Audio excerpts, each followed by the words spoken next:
Kita buka file Excel-nya dulu. File. Enggak, buka Excel-nya dulu. Excel. Kan di situ ada materi reviews. Excel-nya Oh, dibuka sama oh PowerPoint. Excelnya dulu dibuka. Iya, Excel-nya dulu dibuka sama PowerPoint. Nah, Excel-nya kayak gini nih bentuknya. Ini yang disebut data panel, artinya penelitiannya lintas tahun sama lintas negara. Atau bisa juga lintas perusahaan ya, kalau penelitian. Data panel. Ini lintas tahun sama lintas negara.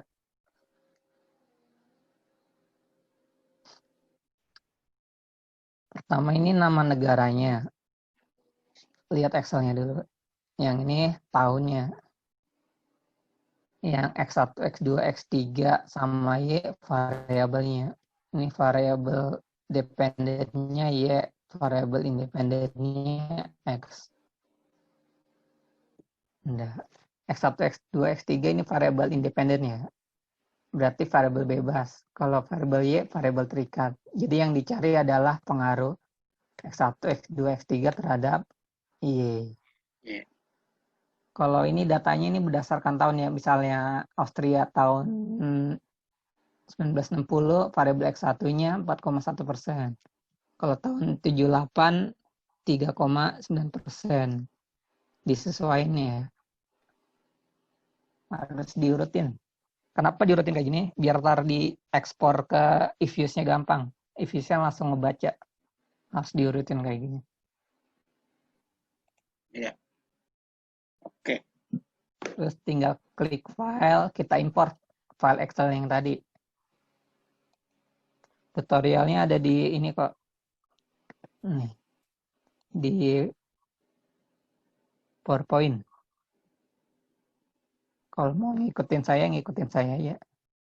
Ini ada tuh di PowerPoint. Klik file, import from file. Nah, kita lihat kita nyimpan itunya di mana? Nyimpan Excel-nya di mana?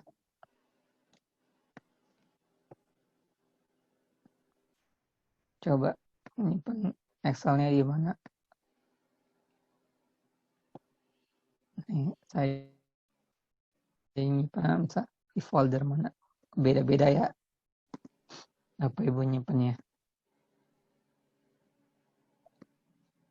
Nyimpan.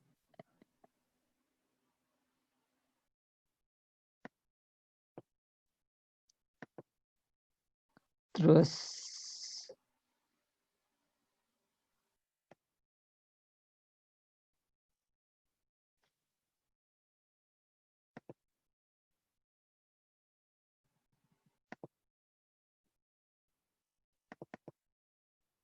nih, ininya dibuka yang Excel file, XLS tipenya. Ini yang ini, kita mau buka yang ini.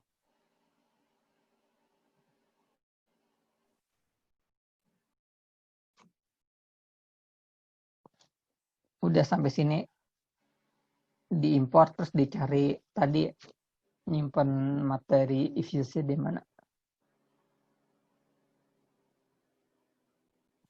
Itu harus pilih yang XLSX ya, Pak? Iya, soalnya kan formatnya dia dalam Excel. Oh, harus yang LSX itu ya? XLSX. Iya. Kalau formatnya dalam Excel 2003 kan kalau di sini kan formatnya Excelnya yang Microsoft Excel yang XLLX. Kalau yang 2003 kan XLS doang. Terus dibuka. Nah, kayak gini. Ini karena kita udah atur Excel-nya, dia otomatis eViews-nya.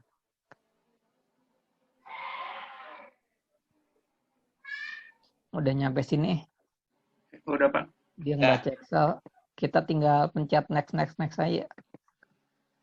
Next. Terus.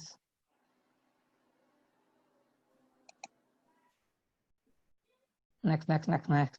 Dia udah ngisi sendiri nih. Baru finish. Iya. Cross sectionnya negara, artinya apa? Dia lintas negara, data series-nya tahun, dia lintas tahun. Datanya annual, tahunan. Finish. Link to external source, no, iya. No. Nah, No. di sini dia udah ngebaca variabelnya nih. Ini variabel X1, X2, X3 sama Y. Yang ditekan apa? Link ya? Linknya Link no. no.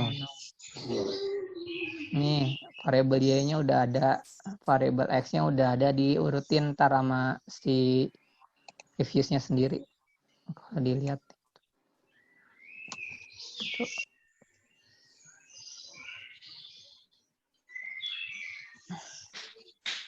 Udah. Dah. Nah, sekarang kita langsung ke ngeregresi if-use-nya. Di sini if-use-nya user friendly ya. Kalau if-use dia gampang digunakan dibanding software lain. Nih, cara ngeregresinya begini. Kita pilih variabel yang mau kita regresi X1, X2, X3 sama Y. Klik shift aja. Diklik terus shift ke bawah. Atau pencet X1-nya pencet, terus pencet CTRL-nya ditekan.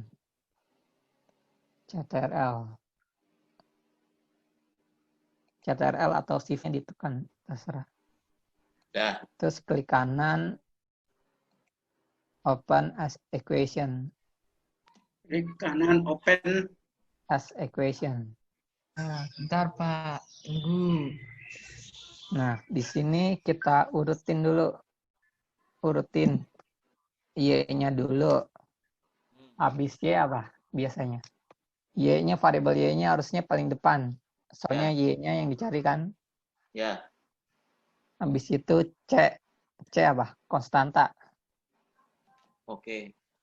Terus X1, Dipindahin ke depan ya Pak Y-nya. X2, iya. Bisa diketik, bisa di Cut.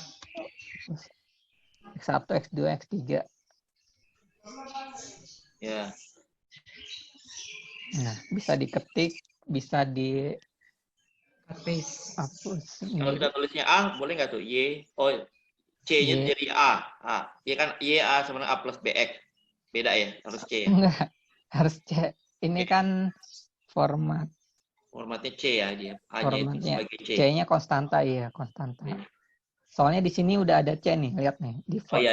Oke. Di sini ada C. Kalau dia tulis A, tar if-nya bingung. Di sini nggak ada A, A-nya dari Iya, mana? iya. Nah, di sini if-use-nya juga ngebaca nih. Datanya ada 342 dari tahun 1960 sampai 78. Terus ada 18 negara. Totalnya 342 observasi.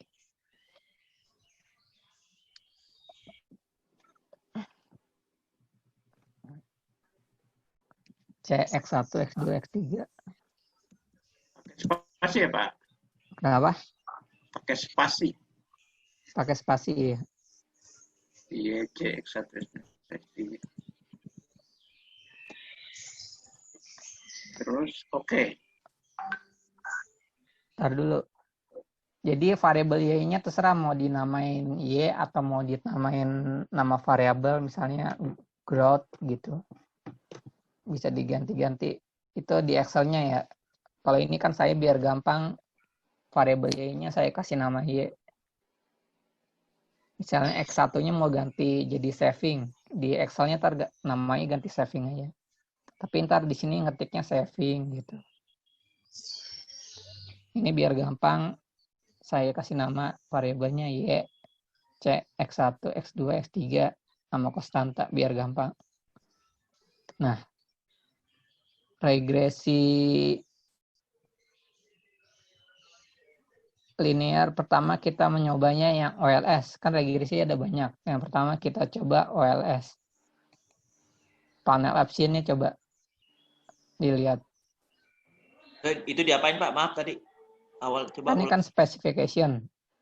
Oh ya, Panel option-nya nggak usah diganti-ganti. Kalau OLS biasa, Oh, oke. option-nya juga nggak usah diganti. Nah, ini adalah ordinary least square. OLS biasa.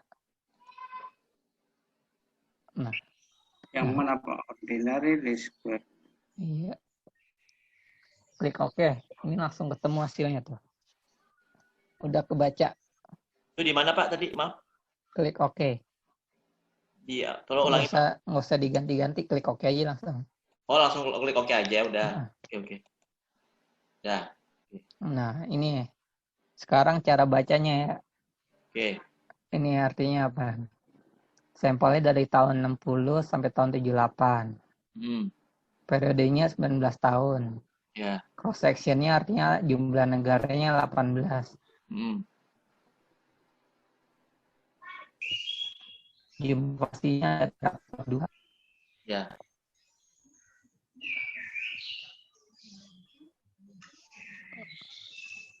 Nah, ini pertama konstanta koefisiennya 2,6. 3. Artinya apa kalau konstanta? Artinya tanpa variabel lain, tanpa variabel X1, X2, X3, nilai awal Y adalah 2,69. Ya.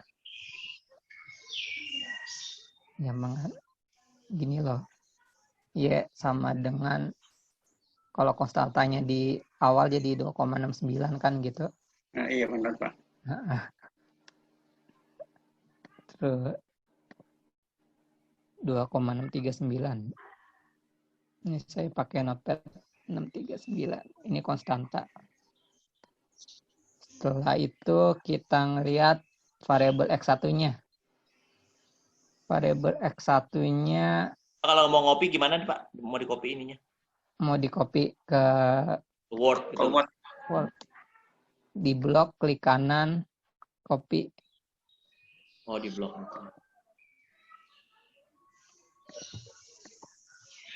Oke. Coba cari Word deh. Nih Word.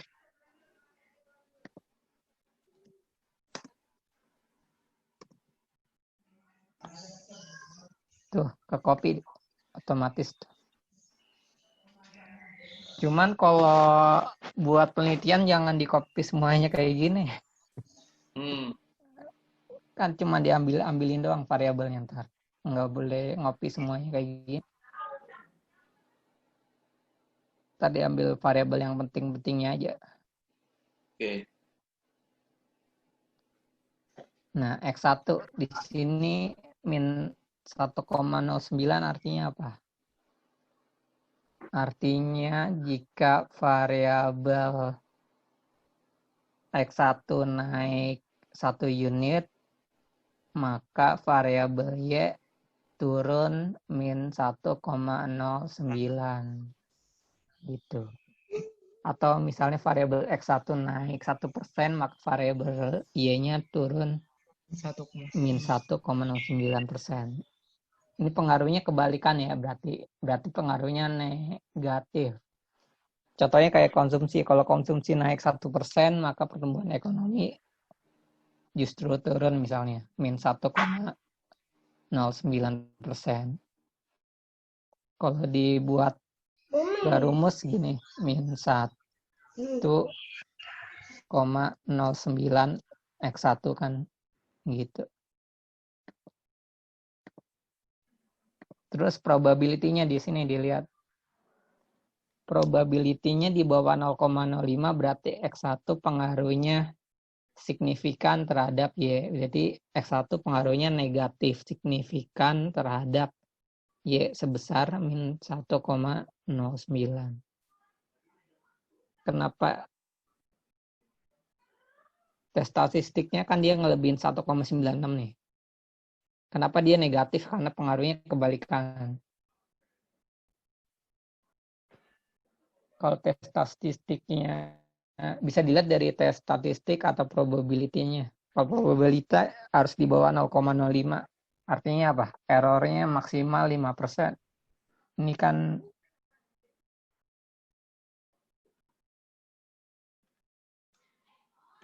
di bawah.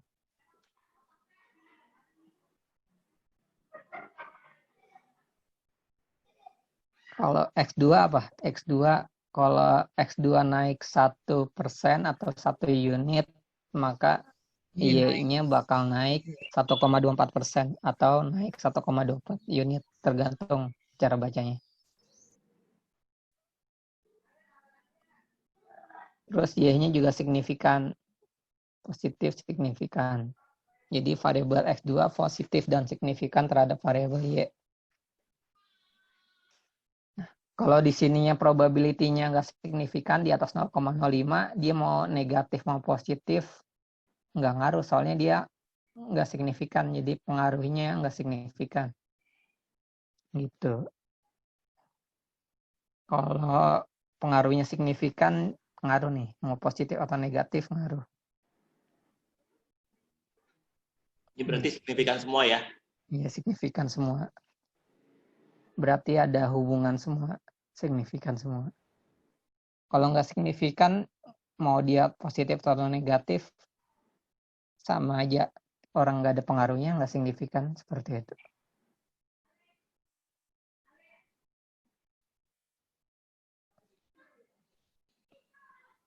Contohnya ini kayak pengaruh investasi. Investasi pengaruhnya positif terhadap pertumbuhan ekonomi.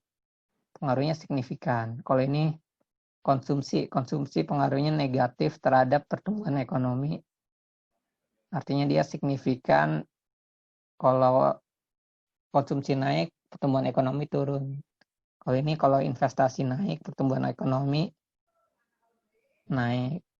Kalau yang nggak signifikan misalnya jumlah semut nggak signifikan. Jumlah semut mau naik atau turun nggak ada hubungannya sama pertumbuhan ekonomi misalnya contohnya. Kalau yang nggak signifikan. Terus apa lagi yang bisa dibaca? Ayo. Nih, R square. Artinya apa R square? Kontribusi Iya, jadi terhadap Y. variabel Y mampu dijelaskan oleh variabel independennya atau variabel bebasnya sebesar 95,79%. Jadi variabel Y-nya ini sudah diwakili oleh variabel X1, X2, sama X3 sebesar 95,79%. Gitu. Berarti ini bagus.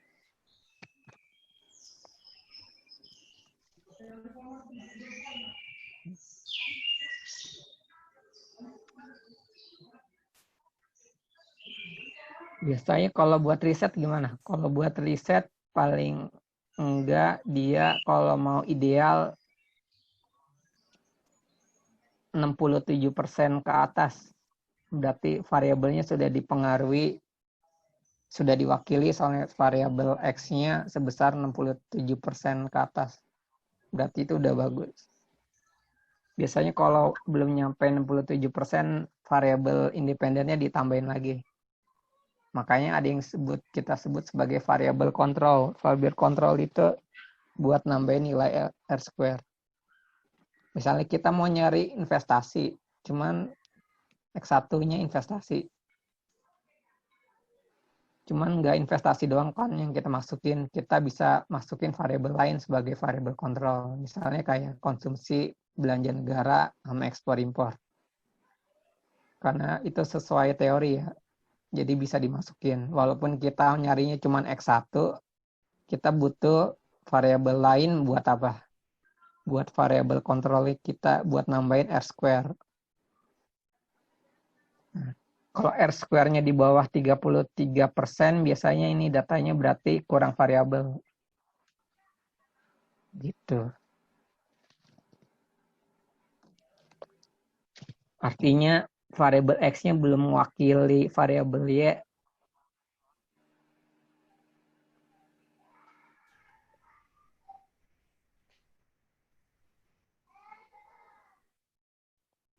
Jadi biasanya kalau untuk penelitian ada 3 tahap.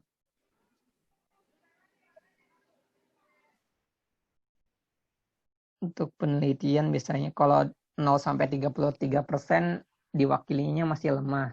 Kalau 33 sampai 67 menengah, 67 ke atas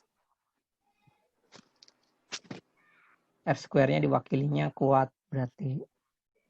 Gitu. Artinya apa? Kalau 95% berarti 5% variabel lain ini diwakili oleh variabel selain variabel yang ada di sini. Selain X1, X2, X3 ini ada variabel lain yang nggak terwakili di if use ini. Gitu. Berarti kalau variabelnya misalnya R square-nya cuma 10%, 0,1, berarti kita butuh nambah variabel kontrol. Variabel Y-nya ini belum diwakili sama variabel bebasnya. Gitu. Terus adjusted R square, apa bedanya sama R square biasa? Kalau adjusted R square ini koefisien determinasi yang sudah dikoreksi error. Jadi errornya sudah disesuaikan, di adjust. Biasanya kalau buat penelitian makanya yang adjusted R square. Errornya sudah di adjust. Ini kan nilainya lebih kecil nih daripada R square biasa. Gitu. Tapi tetap 95%. Ada yang mau ditanyain sampai sini? Ya, Pak Tangguh, kan saya kan biasa selama ini kalau menganalisis data begini menggunakan SPSS ini. Oh, iya, Apa SPSS. kelebihannya dibanding dengan SPSS? Iya, Pak. Apa kelebihannya dibanding dengan SPSS kalau untuk FUS ini? Lebih user friendly views. Terus juga dia kalau SPSS, kalau datanya ngelanggar blue, kayak ngelanggar normalitas, ngelanggar autokorelasi, heteroskedastis, udah nggak bisa diapa-apain kan, terima apa adanya. Kalau IFUS bisa, ntar. Saya juga bisa pakai Bisa ada. SPSS. Misalnya kan datanya kena heteros atau Tapi kan, kena autokorelasi atau datanya nggak normal, ya udah kita terima aja datanya gitu, nggak bisa diapa-apain lagi. Kalau IFUS bisa, kalau dia misalnya ngelanggar normalitas, heteros atau autokorelasi, kan biar bisa dia data perlakukan sendiri, Pak. bisa di treatment beda. Ini kan treatmentnya kalau SPSS kan pakai OLS biasa, ini juga IFUS kan OLS biasa. Ntar IFUS pakai model regresi lain, dia pakai algoritma lain perhitungannya.